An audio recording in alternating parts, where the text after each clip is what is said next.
Hello and welcome to Eastern Europe Review, a program where we discuss the situation in Belarus, Ukraine and Russia. This is a joint production of BELSAT TV and TVP World.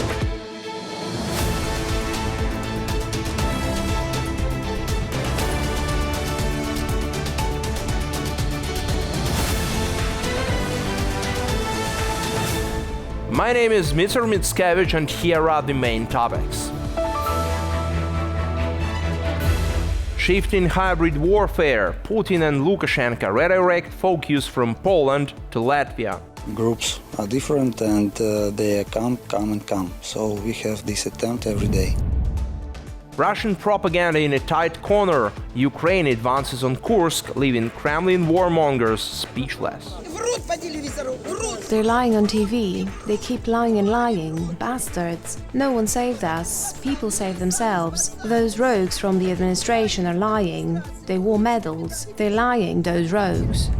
Armenia protests. Prime Minister accused of betraying national interests and appeasing the enemy. The Azerbaijani side always acts as the dictator, while our side is in the position of being dictated too. When we say there are no real negotiations, this is what we mean.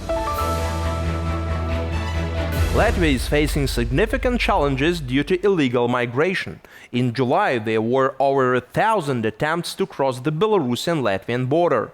This number is growing, with an entire network facilitating the transport of people from the Middle East to Moscow and then to Minsk. Some migrants who breach the border are later detained in Lithuania and Poland. Our journalists visited the special zone designated by Latvia on the border with Belarus. The Belarusian and Russian regimes appear to have redirected their hybrid attacks on European Union countries. While Poland and Lithuania are seeing a decrease in the number of illegal immigrants attempting to cross their borders, Latvia is experiencing a worsening situation. The Latvian Border Guard Service detained the largest groups of migrants from Belarus at the end of July. Last week we had the biggest group, 81 illegal migrants who was prevented from illegal border crossing. So we cannot tell that it depends on summertime or wintertime. Groups are different and they come. So we have this attempt every day. It took our journalists a week to obtain permission to come here. Now there's a 2-kilometer wide border strip along the Belarusian border where civilian entry is prohibited. Good afternoon, State Border Guard. Please present your documents. The Latvian-Belarusian border is currently being patrolled by security forces from Estonia and Lithuania after Latvia requested assistance from neighboring countries. This year, Latvia has stopped almost 4,000 attempts to cross the Belarusian-Latvian border illegally, with more than 1,000 occurring in July alone. If someone manages to cross the border, a driver recruited in Latvia, Moldova, Romania or Ukraine through regular job advertisements picks them up. Organizer located somewhere maybe in Poland, maybe in Lithuania. They looking for person with cars who will go to the border, take migrants and bring them towards Germany. And we detect and detain only those people who is driving car with migrants. The so-called illegal migrants arriving from Belarus currently hold Russian visas. They are first brought to Moscow and then to Minsk. Latvian border guards are turning back everyone except children, the disabled and the seriously ill. Such people are accepted for humanitarian reasons and to provide first aid. Minors are accepted with an accompanying person, for example their parents. This means that if there's a child, we accept the entire family without exceptions.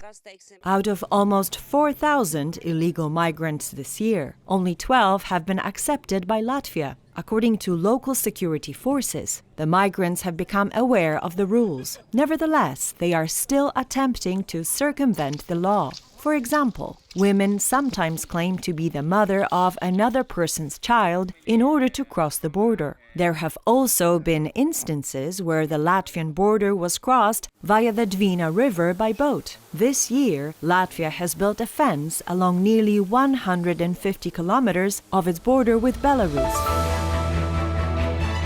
Ukraine's military operation in the Kursk region of Russia has put the Kremlin in a dead end. On the one hand, it is impossible to ignore the actual occupation of Russian territories. On the other hand, Vladimir Putin is reluctant to admit failures. He has reasons for this, as his power is based on the myth of Russia's invincibility. This confusion has also affected Russian ultra-patriots and supporters of the war. A whole week went by before Vladimir Putin commented on the situation in the Kursk region, which has been invaded by the Ukrainian army. At a meeting with members of the Security Council, the government and the heads of Belgorod, Bryansk and Kursk regions, Putin simply interrupted the head of the Kursk region as he was trying to clarify how far the Ukrainian army has advanced. На сегодняшний день под контролем противника находится 28 населенных пунктов. Глубина проникновения на территорию Курской области составляет 12 километров. Ширина по фронту 40 километров.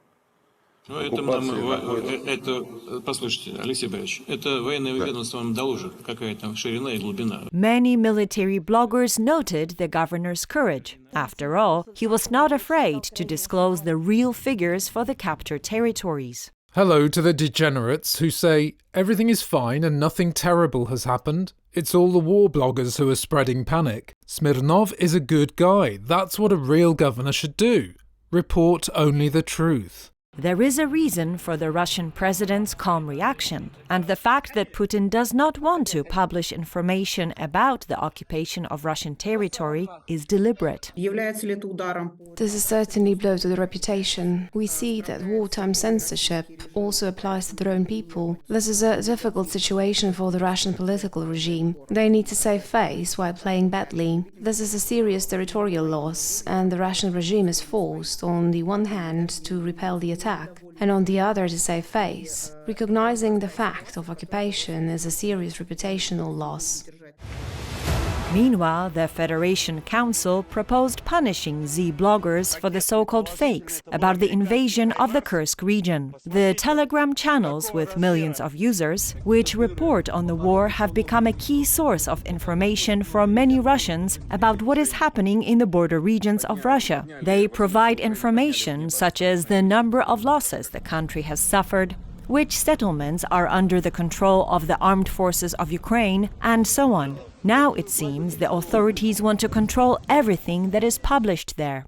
Such irresponsibility and attempts to attract subscribers lead to increased anxiety and sometimes even to outright panic. The fact that panic actually exists in the circles of power is evidenced by the speeches of individual Russian politicians on federal television channels, who are now openly calling for the use of all available resources, including conscripts, to liberate the Kursk region.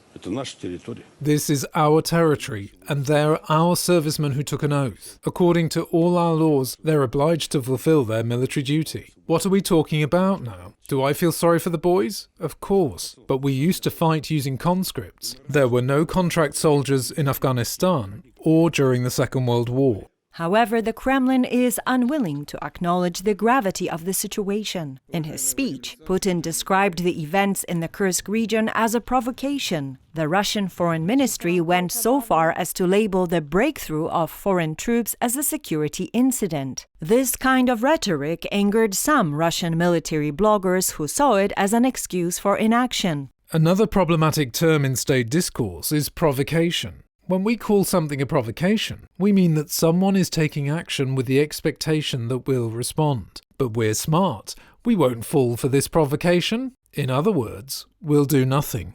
The overly calm coverage of events on the state television also angers the local population. Residents of the Kursk region note that many are unable to persuade their elderly relatives to leave, as they trust the information from federal media. which has not reported on the difficult situation near their settlements. They're lying on TV. They keep lying and lying. Bastards. No one saved us. People saved themselves. Those rogues from the administration are lying. They wore medals. They're lying, those rogues. At the same time, representatives of the Russian media have not received clear instructions from the authorities on how to cover the fighting in the border areas of the Kursk region. And without such instructions, state media in Russia are frustrated and are struggling to cover such a sensitive topic. Azerbaijan demands that Armenia change its constitution. Only then will Azerbaijan be ready to discuss a peace treaty. Indeed, a referendum on constitutional reform is planned in Armenia this autumn. This has provided new grounds for the Armenian opposition to accuse NikolPashinyan's government of colluding with the enemy.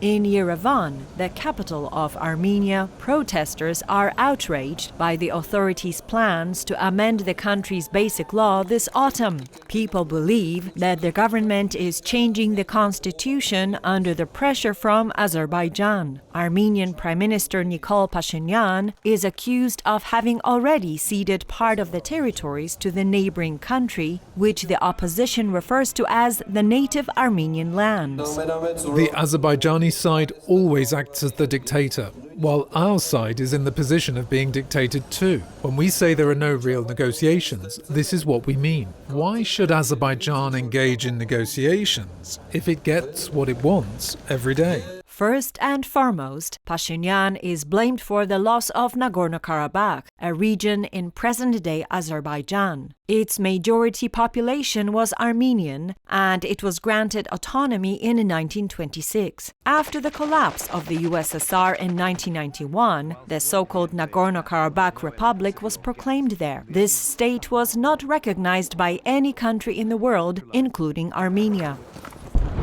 Azerbaijan conducted a military operation in September 2023. As a result, Baku established full control over the region within 24 hours. Many people in Armenia still consider Karabakh to be their territory.